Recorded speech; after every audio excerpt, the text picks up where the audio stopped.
you are not prepared to communicate. In fact, this is something that I would not advise, because you're going to find yourself up a very slippery slope. This is dangerous. I just want to emphasize that. After the movie Sixth Sense, when little Haley Joel Osment said, "I see dead people," I was shocked at the number of parents who wrote to me asking how they could teach their children to see dead people and communicate, because that was so cool, they thought, that this little boy could see dead people. It's not cool. You know, some of us had those situations since we were children. I've had that since I was a child and have adjusted to it. Thankfully, you know, I had a strong family and parental background. Not everyone has that. No. So do not seek to communicate with entities. I mean, this is a way to find yourself in the worst kind. What we just mentioned, what did we just say was the worst case scenario? It is your unfortunate choice to find yourself in that worst case scenario and being possessed by a spirit parasite. Well, I'm hoping that I nor any of our listening audience or viewing audience will be possessed that way. Brad, we're right at the top of the hour. We're going to go to a break, so just stay on the line, please. All right. Here we go. All right, everybody, you're watching The Edge television broadcast. On our Newsmaker line tonight is Master Ghost Hunter Brad Steiger. If you got a question for Brad, go to the TheEdgeAM.com website, click on the Fast Blast link, or you can also join him in the live chat, which is going on right now. Remember, the conversation continues even after the program. Join the forum, and you can submit your own topics there, as well as talk about anything else that's been on this program tonight, or any other subject that you feel within reason that you would like to talk about. You just go right ahead. My name is Daniel Ott. Now, you can expect the best in guests every Saturday night, and we want you to enjoy the program again. So go to The Edge's website tomorrow, where it will be posted for your enjoyment. If you want to know our upcoming guests, go to the TheEdgeAM.com website, and on the left side, a little bit down, you'll see the list of guests we got coming up. That list should be updated here in the next couple days for you. If you've got a guest suggestion, go to the TheEdgeAM.com website. If there's a topic that we have not covered on the program, we want to cover that topic for you, our faithful viewing audience. Tell a friend about the program. The Edge has a large viewing audience with over 5 million hits per month, over 6,000 other websites currently linked to it, and one of the most popular Edge television broadcasts out there that's not mainstream. Because if we were mainstream, we would simply bore you to death, and then we would come up from the grave and we would haunt you. Did I just say that? Whoa. Is there something underneath your bed? There's something in the studio. I've got to clear this. I got to get some holy water. Stand by. We're going to be right back. What's going on here? Yeah. We'll be right back after the break. Getting a little spooky in here. And welcome back to the Edge broadcast. My name is Daniel Ott.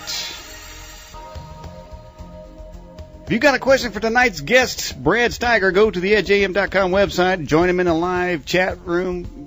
Click on the Fast Blast. And in fact, after the program, go to Brad and Sherry's website there. We have a website link there on the home page. Be sure to peruse through his vast website and archives and different offerings that he has. He has a lot of information there, especially for those of you out there that may feel like you are haunted. Certainly we don't. We're here to help The Edge in sort of a clinical way.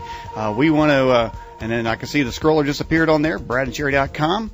Right on the bottom of the viewer, so appreciate that. If you got a question for Brad, to get it lined up now, we have dozens of questions in right now, and we're going to get ready to bring him on the line here in just a second. And we want you to participate in The Edge, on The Edge, in The Edge, as best we know how. You can become an Edge correspondent.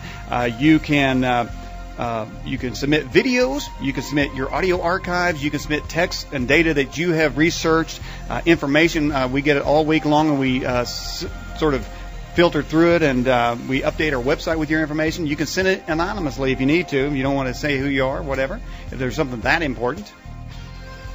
And we're going to go back to our newsmaker line. See, we have Brad Steiger with us. Brad, are you back with us? I am here. Well, welcome back to the program, Brad. And in the first hour, thank you. We were talking about, you say, if you have ghosts around, stay away, because these things can be malicious and they can be very dangerous. But if that is the case, then couldn't they be found out scientifically? Wouldn't they leave some sort of evidence? I'm sorry, you just broke away from me there, yeah. Daniel. Okay. Would say again, please? Yeah. My question is, you said that ghosts are dangerous, and to me, if that's the case, then couldn't they clinically or scientifically be analyzed for what they're doing, where they're coming from? Okay. When I said ghosts were dangerous, what I meant was people thinking they're ghost experts. That's dangerous. Ghosts itself, I mean, they're probably all around us. The impressions, the atmosphere. There may be hospitals and schools and bus depots. I mean, they're filled with human vibrations. They're filled with human emotions. If someone, and this is what I was warning against, feels he or she is in contact and then starts to communicate, they think, that's like playing with a Ouija board, which I am 100% against. Now, the Ouija board, that's not evil. That's just a piece of cardboard or plastic or whatever. But it's what it does to the human psyche. I mean, after the football game on Friday night, girls, let's meet at my place and we'll play the Ouija board. Well, it's not a game. Mm-hmm. It opens up the psyche. It opens one up where you can be easily invaded, where you can be easily possessed, if you want to use that mm-hmm. dramatic term. Mm-hmm. So it's people misusing what they feel are ghosts and ghost contacts as dangerous. There have been very, very few instances where a ghost, a spirit, an entity has harmed anyone. It may be frightened, it may be shocked. Yeah. The same way if you turn over a stone and you're not particularly big on snakes and a garter snake calls out, you might jump, but it's not going to harm you. So generally speaking, it's the situations that I've been called in on and others are called in on is where things have got out of control. Yeah. Maybe people have begun experimenting, or maybe someone, a poltergeist, a young person entering puberty, some of the hormonal changes have activated. Yeah. What about this little crazy woman in this movie who's going screaming around saying, "Come to the light," like all that? What's that all about?